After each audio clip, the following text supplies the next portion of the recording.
नमस्कार सर्वांना श्री स्वामी समर्थ. तर उद्या 4 डिसेंबर 2025 रोजी गुरुवारी दत्त जयंती आलेली आहे. गुरुवार हा भगवान श्री गुरुदेव दत्तात्रयांना समर्पित असणारा दिवस आहे आणि याच दिवशी दत्त जयंती आहे तर ती आलेली आहे. त्याचबरोबर हा मार्गशीर्ष महिन्यात दुसरा गुरुवार देखील आहे. दत्त जयंती गुरुवार येत असल्याने तो दिवस अधिक शुभ मानला जातो, कारण गुरुवार दत्तगुरू आणि दत्तावतार यांच्या पूजेसाठी समर्पित आहे. म्हणून यंदा 2025मध्ये दत्त जयंती ही अतिशय खास आणि विशेष मानली जाते, कारण यावर्षी दत्त जयंतीला अतिशय दुर्मिळ योग आहे तो निर्माण झालेला आहे. दत्त जयंतीला गजकेसरी योग, अमृतसिद्धी योग आणि सर्वार्थसिद्धी योग, शुभ संयोग हे 3 योग होते. गजकेसरी योग केसरी योग सुरू आणि चंद्र यांच्या संयोगाने तयार झाला होता, तर अमृतसिद्धी योग आणि कृतिका नक्षत्राचा संयोग देखील महत्त्वाचा मानला जातो. भगवान दत्तात्रेयांच्या जयंती ही दत्त जयंती म्हणून ओळखली जाते. दत्तात्रेय हे ब्रह्मा, विष्णू आणि महेश या त्रिमूर्तीचे एकत्रित रूप आहेत. म्हणून या दिवशी त्यांची पूजा केल्याने हे तिन्ही देव जे आहेत ते प्रसन्न होतात. मार्गशीर्ष पौर्णिमा तृतीयेला मृग नक्षत्रावर प्रदोष काळात दत्तात्रेयांना अवतार घेतला, त्यामुळे दत्त जयंती ही प्रदोष काळात साजरी केली जाते. दत्त महाराजांचा पाळणा हा संध्याकाळीच हलवला जातो. यावर्षी 2025मध्ये दत्त जयंती ही गुरुवारी 4 डिसेंबर रोजी येत आहे. त्यामुळे दत्त जयंती मोठ्या थाटामाटात आणि उत्सवात भक्त साजरा करतात. मार्गशीर्ष पौर्णिमेच्या दिवशी भगवान दत्तात्रेयासह लक्ष्मीनारायणाची देखील पूजा केल्याने धन, सुख, सौभाग्य वाढते. सोबतच या दिवशी व्रत करून दत्ताची पूजा केल्याने, घरात हवन केल्याने आपल्या ज्ञानात वृद्धी होते. या मार्गशीर्ष पौर्णिमेच्या दिवशी अन्नपूर्णा जयंती सुद्धा साजरी केली जाते. या मार्गशीर्ष पौर्णिमेलाच माता पार्वतीने विश्वाला अन्न पुरवण्यासाठी अन्नपूर्णा मातेचा जन्म घेतला आणि म्हणून या दिवशी अन्नपूर्णा जयंती ही देखील साजरी केली जाते. आणि म्हणून अनेक धार्मिक दृष्टिकोनातून ही मार्गशीर्ष पौर्णिमा खूप विशेष आणि महत्त्वाची आणि खास मानली जाते. भगवान श्री गुरुदेव दत्तांना पिवळा रंग हा अतिशय प्रिय असल्यामुळे या दिवशी दत्ताला पिवळी फुलं, पिवळ्या रंगाची मिठाई अर्पण करावी. यामुळे भगवान दत्त हे त्यांच्या भक्तांना होणारा त्रास लगेच दूर करतात. दत्तात्रेयांना 24 गुरूंपासून ज्ञान मिळाले होते आणि दत्तपंथ हा त्यांच्यापासूनच सुरू झाला आहे असे मानले जाते. या दिवशी दत्तांची पूजा केल्याने भक्तांच्या सर्व इच्छा पूर्ण होतात. या दत्त जयंतीच्या दिवशी दत्त तत्व हे पृथ्वी तलावर नेहमीच्या तुलनेत 1000 पटीने जास्त कार्यरत असते आणि या दिवशी दत्तांची मनोभावे नामजप उपासना केल्याने दत्त तत्वाचा अधिक लाभ जो आहे तर तो आपल्याला मिळत असतो. दत्त नामजप केल्यामुळे आध्यात्मिक उन्नती साधता येते, ज्यामुळे व्यक्तीला उच्च चैतन्याचा अनुभव येतो. प्रारब्धामुळे निर्माण होणाऱ्या समस्या टाळण्यासाठी किंवा त्यावर मात करण्यासाठी दत्त नामजप मदत करतो. दैनंदिन जीवनातील अडचणींवर आणि संकटावर मात करण्यासाठी दत्त नामजप एक प्रभावी उपाय मानला जातो. भगवान दत्तात्रेय हे ब्रह्मा, विष्णू आणि महेश या त्रिदेवतांचा एक रूप आहेत. पद्मपुराणानुसार या देवांनी जगाच्या कल्याणासाठी वेळोवेळी अवतार घेतला होता आणि या तिन्ही देवाचा एकच अवतार आहे, ते म्हणजे दत्तगुरू. आणि दत्तगुरू हे भगवान विष्णूचाच एक अवतार मानला जातो. या दिवशी आपण जे काही उपाय करतो, ज्या काही सेवा करतो, तर त्या सेवेचा आपल्याला दुप्पट पटीने फळ प्राप्त होते. दत्त जयंती हा दिवस आपल्या आयुष्यातील सर्व वाईट संकट, अडथळे दूर करण्यासाठी आणि मनोकामना पूर्ण करण्यासाठी अत्यंत महत्त्वाचा दिवस मानला जातो. मार्गशीर्ष पौर्णिमेचा प्रारंभ 4 डिसेंबर सकाळी 8:38 होणार आहे आणि समाप्ती 5 डिसेंबरला पहाटे 4:44 होणार आहे. आणि म्हणून आपल्याला ही मार्गशीर्ष पौर्णिमा दत्त जयंती 4 डिसेंबरला साजरी करायची आहे. या दत्त जयंतीच्या दिवशी व्रताला अनन्यसाधारण महत्त्व दिले जाते. या दिवशी व्रत केल्याने दत्तगुरूंचा आशीर्वाद प्राप्त होतो. तसेच व्रत करून या दिवशी दत्तगुरूंची पूजा केल्याने ज्ञान, मार्गदर्शन मिळते. तसेच हा दिवस भगवान विष्णू आणि माता लक्ष्मी यांना देखील समर्पित आहे. या मार्गशीर्ष पौर्णिमेच्या दिवशी माता लक्ष्मी पृथ्वीवरती जागृत अवस्थेमध्ये भ्रमण करत असते. जो व्यक्ती तिची सेवा उपासना करत असतो त्या व्यक्तीला ती धन, धान्य, समृद्धी प्रदान करते. त्याचबरोबर या दिवशी काही प्रभावी उपाय आणि सेवासुद्धा केल्या जातात आणि म्हणूनच आजच्या व्हिडिओमध्ये अतिशय प्रभावी असा एक उपाय पाहणार आहोत. उद्या गुरुवार मार्गशीर्ष पौर्णिमा दत्त जयंती सकाळीच घराच्या उंबरठ्यावर ठेवा. ही एक वस्तू घराकडे लक्ष्मी धावत येईल. एका रात्रीत आयुष्याचं सोनं होऊन 7 पिढ्यांचं दारिद्र्य हे नष्ट होईल. घराचे, मुलाचे, पतीची अगदी भरभरून प्रगती होईल. घरात अखंड लक्ष्मी नांदेल. तर अशी कोणती वस्तू आहे जी तुम्हाला सकाळीच घराच्या उंबरठ्यावर ठेवायची आहे? तसेच या दिवशी कोणते प्रभाव उपाय करायचे आहे, ते कोणत्या सेवा करायच्या आहेत, या संदर्भातील संपूर्ण माहिती आपण आजच्या या व्हिडिओमध्ये आपण पाहणार आहोत. त्यामुळे तुम्ही हा व्हिडिओ पूर्णपणे पहा आणि चॅनलवरती नवीन असाल तर सबस्क्राईब करा. तसेच तुम्हाला ही श्री गुरुदेव दत्तांचा कृपा आशीर्वाद तुमच्यावर आणि तुमच्या कुटुंबावर सेवेवर राहावा वाटत असेल तर या व्हिडिओला एक लाईक नक्की करा आणि कमेंटमध्ये श्री गुरुदेव दत्त किंवा श्री स्वामी समर्थ असे नक्की लिहा. आजच्या या व्हिडिओमध्ये आपण जो उपाय पाहणार आहोत तर हा उपाय आपल्याला उद्या गुरुवारी सकाळी 12 वाजण्याच्या अगोदर करायचा आहे किंवा मग तुम्ही सायंकाळी 4 वाजल्यापासून ते रात्री 7 वाजेपर्यंत केव्हाही हा उपाय करू शकता. कारण पौर्णिमा तिथी ही गुरुवारी दिवसभर आणि पूर्ण रात्रभर असणार आहे. त्यामुळे तुम्ही हा उपाय सकाळी 12 वाजल्याच्या आत किंवा सायंकाळी 4 वाजल्यापासून ते 7 वाजेपर्यंत केव्हाही हा उपाय करू शकता. तसेच या व्हिडिओमध्ये आपण अजूनही काही उपाय पाहणार आहोत जे आपल्याला या मार्गशीर्ष पौर्णिमेच्या दिवशी संध्याकाळी करायचे आहेत. ज्या घरात उद्या मार्गशीर्ष पौर्णिमेला हा एक उपाय केला जाईल त्या घरात अखंड लक्ष्मी वास करेल. कारण आपल्याला सर्वांनाच माहीत आहे की पौर्णिमा तिथी ही माता लक्ष्मीला समर्पित आहे. मार्गशीर्ष पौर्णिमा ही देखील देवी लक्ष्मीला समर्पित आहे आणि त्यामुळे हा दिवस धनप्राप्तीसाठी आणि लक्ष्मी प्राप्तीसाठी अत्यंत महत्त्वाचा शुभ दिवस मानला जातो. जर तुम्ही उद्या मार्गशीर्ष पौर्णिमेला हे उपाय तुमच्या घरामध्ये केला तर तुम्ही स्वतः तुमच्या घरामध्ये झालेले परिवर्तन पाहू शकता. तुमच्या घरामध्ये जी काही किरकिर चालू होती, जी काही भांडणे सुरू होती किंवा ज्या काही आर्थिक समस्या होत्या, त्या काही वारंवार आजारपणाच्या समस्या होत्या तर त्या कुठेतरी तुम्हाला कमी झालेल्या आहेत असे दिसू लागेल.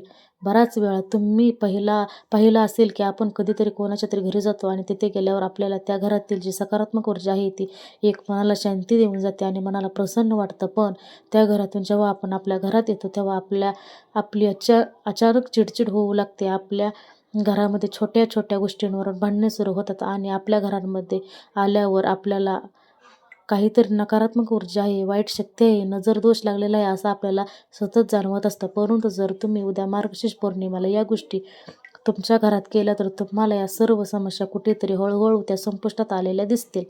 तुमच्यामध्ये जे काही नकारात्मक विचार आहेत, ज्या काही तुमच्या घरामध्ये वाईट गोष्टी आहेत तर त्यासुद्धा 100% या उपायाने कमी होतात. हा उपाय जर तुम्ही केला तर तुमच्या घरामध्ये नेहमी बरकत राहील. तुम्हाला घरामध्ये काम करण्याचा उत्साह वाढेल. तसेच तुमच्या घरामध्ये लक्ष्मी कृपेने सुख, शांती, समृद्धी ही देखील टिकून राहील. तुमच्या घरामध्ये ज्या काही पैशांच्या आर्थिक अडचणी सुरू होत्या तर त्या देखील कमी होतील आणि घरात पैसे येण्याचे सर्व मार्ग हे मोकळे होतील. तुम्हाला भाग्याची लक्ष्मी साथ मिळेल आणि तुमच्या घरावर तुमच्यावरती लक्ष्मी नेहमी प्रसन्न राहील. हा उपाय इतका प्रभावी आहे की हा उपाय केल्याने आपल्या घरातील सर्व सदस्यांना प्रगतीचे मार्ग खुले होतील. आपल्या कुटुंबाची, मुलांची, पतीची अगदी भरभरून प्रगती होईल. आपल्या घरातील प्रत्येक व्यक्तीला प्रत्येक कामामध्ये यश मिळेल. ज्या काही सर्व गोष्टी आहेत तर त्या मुलाच्या आयुष्यात घडू लागतील. जी काही भरपूर काळापासून तुमची रखडलेली कामे होती तर ती देखील पूर्ण होतील. कारण आपल्याला फक्त पैसाच हवा असं नाही तर आपल्या घरात लक्ष्मी स्थिर राहण्यासाठी आपल्या घरातील वातावरण अनुकूल असणं हे खूप महत्त्वाचं असतं आणि जिथे आपल्या घरामध्ये वातावरण अनुकूल, शांत, प्रसन्न असते तिथेच लक्ष्मी ही प्रसन्न होते आणि त्या घरात अखंड वास करत असते. आणि म्हणून पौर्णिमेच्या दिवशी या काही प्रभावी उपाय आणि सेवा करणं खूप महत्त्वाचं आहे. कारण काही दिवसांचे महत्त्व हे खूप जास्त असते. आपल्या पूर्ण प्रगतीवर या गोष्टी खूप परिणाम करत असतात आणि दत्त जयंतीला केलेले उपाय हे कधीच वाया जात नाहीत. त्या उपायांचा आपल्याला शीघ्र फळ प्राप्त होते.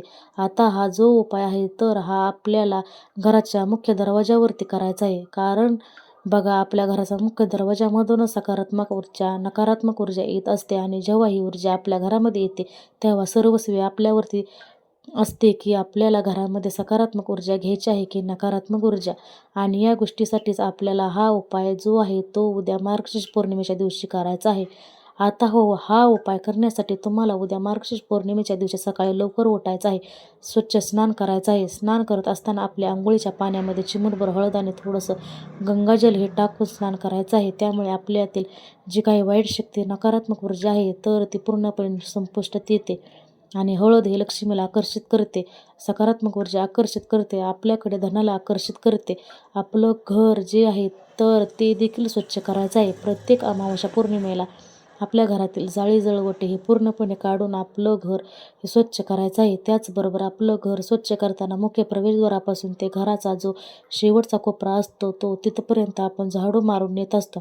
परंतु असं न करता आपल्या घराचा जो शेवटचा कोपरा आहे तर तिथून आपल्या झाडू मारता मारत घराच्या मुख्य प्रवेशद्वारापत्र आणायचं आहे. तिथून घरातील कचरा आपल्या भरून घराच्या बाहेर जो आहे तर तो टाकायचा आहे. यामुळे यामुळे आपल्या घरात असणारी नकारात्मक इडापिडा जी आहे तर ती आपल्या घरातून बाहेर जाते. आणि फक्त याच दिवशी नाही तर प्रत्येक दिवशी याच पद्धतीने झाडू मारायचा असतो. स्नान करून झालं की स्वच्छ कपडे परिधान करायचे आहेत. यानंतर तुम्हाला एक तांब्याचा कलश घ्यायचा आहे. त्या कलशामध्ये शुद्ध पिण्याचं पाणी भरायचं आहे. थोडीशी हळद टाकायची आहे. थोडंसं गंगाजल आणि गोमूत्र असेल तर ते सुद्धा टाकायचं आहे. तुम्ही फक्त हळद टाकली तरीसुद्धा चालेल. आणि यानंतर हळदीचं पाणी जे आहे तर ते तुम्हाला तुमच्या मुख्य दरवाजावर उंबरठ्यावर तर मुख्य प्रवेशद्वारापत्र उंबरठ्याच्या बाहेर शिंपडायचं आहे. आणि यानंतर एक स्वच्छ कपडा घेऊन ते तुम्हाला पुसून काढायचं आहे. यानंतर तुम्हाला सर्वप्रथम उंबरठ्याच्या बाहेर एक दिवा प्रज्वलित करायचा आहे. हा दिवा तुम्ही तुपाचा किंवा तेलाचा प्रज्वलित केला तरीसुद्धा चालेल.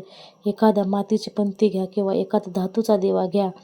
त्यामध्ये दुहेरी कापसाची वात लावायची, तूप किंवा तेल घालायचं आणि असा हा दिवा तुम्हाला प्रज्वलित करून तुमच्या मुख्य प्रवेशद्वारावर तुम्हाला लावायचा आहे. जेव्हा तुम्ही बाहेरच्या घरामध्ये प्रवेश करता तुमची उजवी बाजू असणार आहे तर तिथे तुम्हाला हा जो दिवा लावायचा आहे.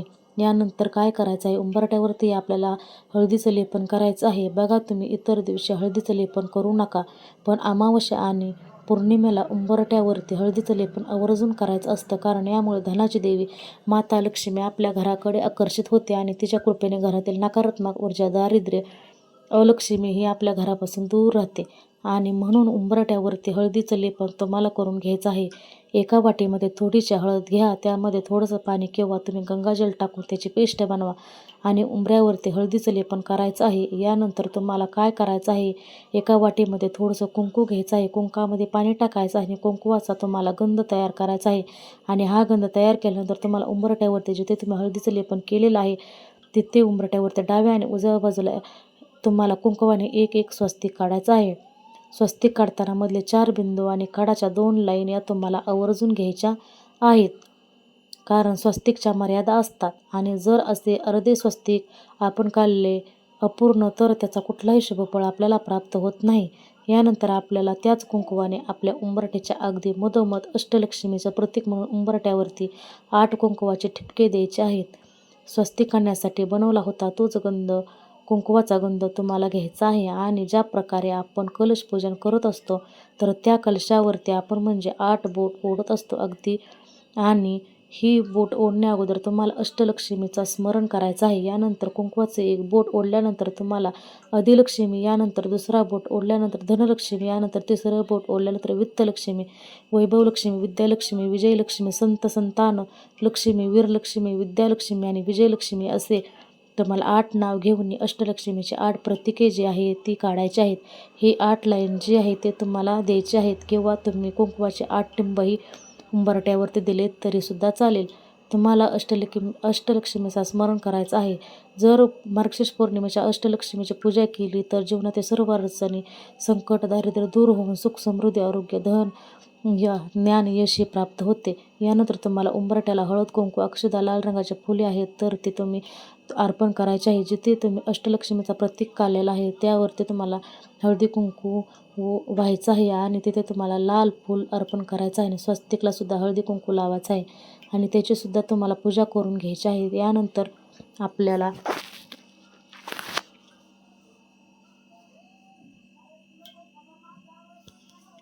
यानंतर आपल्याला त्याच कुंकवाने आपल्या मुख्य प्रवेशद्वारावरती एक स्वस्तिक काढायचं आहे आणि त्या स्वस्तिकला खाली तुम्हाला ओम विष्णाय नमः, ओम श्री महालक्ष्मी नमः हा मंत्र कुंकवाने तुम्हाला लिहायचा आहे आणि त्या स्वस्तिकची सुद्धा तुम्हाला पूजा करायची आहे. ही सगळी पूजा तुमची उंबरठ्यावरती करून झाल्यानंतर तुम्हाला उंबरठ्याच्या बाहेर एक छोटीशी रांगोळीसुद्धा काढायची आहे. त्याचबरोबर तुम्हाला एका वाटीमध्ये थोडी चणा डाळ आणि गूळ घ्यायचा आहे आणि हा देखील आपल्याला उंबरठ्याच्या बाहेर जिथे तुम्ही दिवा प्रज्वलित केला तिथं ठेवायचा आहे. संपूर्ण दिवसभर ही चणा डाळ तिथेच राहू द्या. सायंकाळी तुम्ही 4 वाजल्यानंतर ती चणा डाळ उचलून घ्यायची आहे. तो गूळ आणि चणा डाळ ही तुम्हाला गाईला खाऊ घालायची आहे. या दिवशी गाईला चणा डाळ आणि गूळ खाऊ घालायला खूप महत्त्व आहे. कारण दत्तगुरूंना तुम्ही कोणत्याही फोटो बघितला असेल तर तिथे 4 कुत्रे आणि 1 गाय दिसते. तर गाय हे दत्तगुरूंचे वाहन आहे आणि म्हणून या दिवशी गाईची पूजा करायला खूप महत्त्व आहे. म्हणून अशा पद्धतीने हा चणा डाळ आणि गूळ जो आहे तो तुम्हाला गाईला खाऊ घालायचा आहे. परंतु खाऊ घालण्या अगोदर तुम्हाला सर्वप्रथम काही वेळासाठी उंबरठ्याच्या बाहेर ठेवायचा आहे आणि यानंतर तुम्हाला तो खाऊ घालायचा आहे.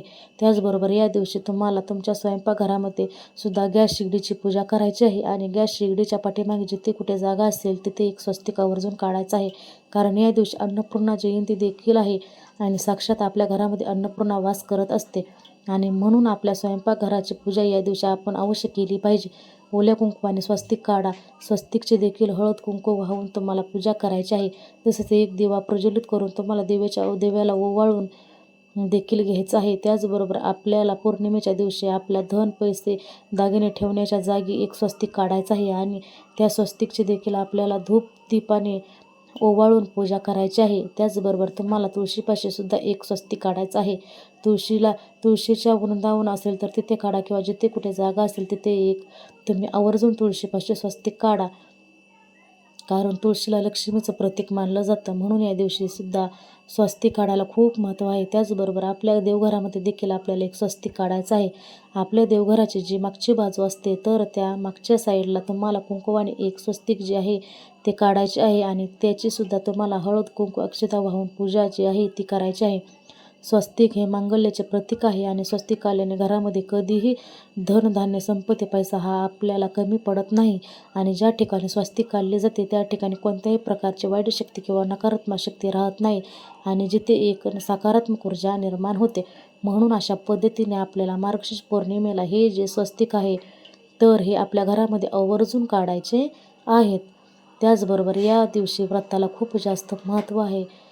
असं म्हटलं जातं की दत्त जयंतीला आपण व्रत केले तर दत्तगुरूंच्या कृपेने आपल्या जीवनातील सर्व संकट, गोष्टी, अडचणी यांचा त्याग होतो आणि दत्तगुरूंच्या कृपेने आपल्या सर्व इच्छा, मनोकामना ज्या आहेत त्या पूर्ण होतात. म्हणून घरातील एक तरी सदस्याने या दिवशी व्रत जे आहे ना ते आवर्जून करावं. त्याचबरोबर या दिवशी तुम्हाला औदुंबर वृक्षाची पूजा देखील करायची आहे. तुमच्या घराजवळ औदुंबर वृक्ष असेल तर साक्षात भगवान श्री गुरुदत्तांचा निवास असलेला पवित्र वृक्ष म्हणून औदुंबराची ख्याती आहे, ज्याला उंबराचे झाड असेही म्हणतात. 21 गुणांनी परिपूर्ण औदुंबर वृक्षाखाली सद्गुरू माऊली श्री गुरुदेव दत्ताने साधना केली होती. औदुंबराला भूतलावरील कल्पवृक्ष असे मानले जाते, कारण प्रभू विष्णूंनी औदुंबराला आशीर्वाद दिला आहे की याला सदैव फळे येतील आणि म्हणून तुम्ही पाहिलं असेल की उंबराच्या झाडाला 12 महिने फळ जे आहे ते तर दिसतात आणि या झाडाचं पूजन जर आपण केलं तर आपल्या सर्व मनोकामना पूर्ण होतात. या झाडाचा जर आपण दर्शन केलं तर आपल्यामध्ये असणारी उग्रता जी आहे ती शांत होते आणि या झाडाला प्रदक्षिणा घातल्याने अपत्य प्राप्ती होते. औदुंबराच्या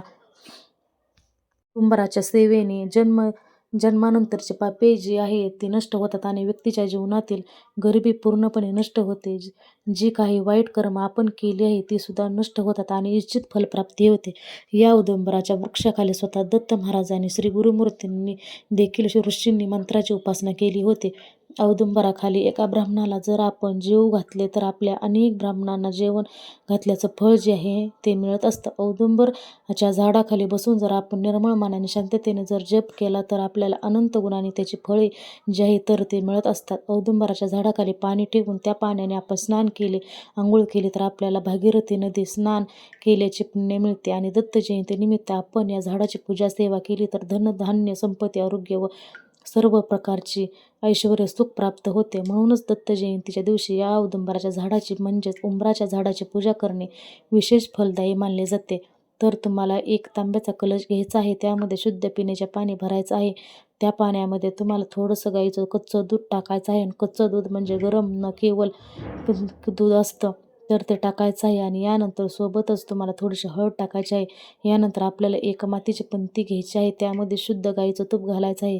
दुहेरी कापसाची वात लावायची आहे आणि त्याचबरोबर 21 अखंड तांदूळ घ्यायचे आहेत.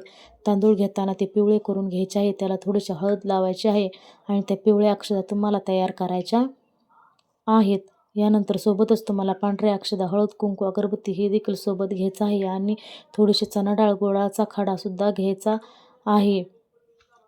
आणि या सर्व वस्तू घेऊन तुम्हाला औदुंबराच्या वृक्षाजवळ जायचं आहे, म्हणजे उंबराच्या झाडावर जवळ जायचं आहे. तिथे गेल्यावर सर्वप्रथम आपल्याला दिवा लावायचा आहे आणि दिव्याखाली थोडेसे तांदूळ ठेवून दिव्याला तुम्हाला आसन द्यायचं आहे. यानंतर त्या वृक्षाला आपल्याला हळद कुंकू अक्षता अर्पण करायचे आहे. अगरबत्ती लावायची आणि हे जल आहे ते सुद्धा अर्पण करायचं आहे. आणि तुम्ही जे 21 पिवळे तांदूळ करून घेतलेले आहेत अक्षता, तर त्या आपल्या उजव्या हातामध्ये घ्यायच्या आहेत.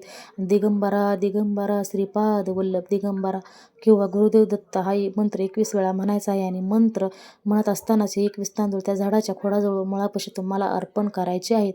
यानंतर हिचा डाळ आणि गूळ आहे तो सुद्धा तिथे तुम्हाला औदुंबर वृक्षाला अर्पण करायचा आहे. यानंतर या झाडाला आपल्याला पिवळी फुलं असतील तर ती अर्पण करायची आहेत. कारण पिवळ्या रंगाच्या वस्तू या पदार्थ हे आहेत ते दत्तांना खूप जास्त प्रिय आहेत. यानंतर आपल्याला या झाडाला 11 किंवा 21 प्रदक्षिणा घालायच्या आहेत. प्रदक्षिणा करत असताना दिगंबरा दिगंबरा श्रीपाद वल्लभ दिगंबरा हा प्रभावी मंत्राचा जप करायचा आहे. हा उपाय तुम्ही संध्याकाळी केला तर अतिशय उत्तम, कारण दत्तगुरूंचा जन्म हा मार्गशीर्ष पौर्णिमेला सायंकाळी प्रदोष काळामध्ये झाला होता. हा उपाय केल्यामुळे तुम्हाला सर्व अडचणीतून मार्ग मिळेल आणि तुमची सर्व अडकलेली कामे पूर्ण होतील. तुम्हाला प्रत्येक कामात यश मिळेल आणि तुमच्या सर्व इच्छा तुमच्या मनोकामना ह्या पूर्ण होतील. तर तुम्हाला हा व्हिडिओ कसा वाटला नक्की कमेंट करून सांगा आणि चॅनलला सबस्क्राईब करायला विसरू नका. तुम्हा सर्वांना दत्त जयंतीच्या खूप खूप शुभेच्छा.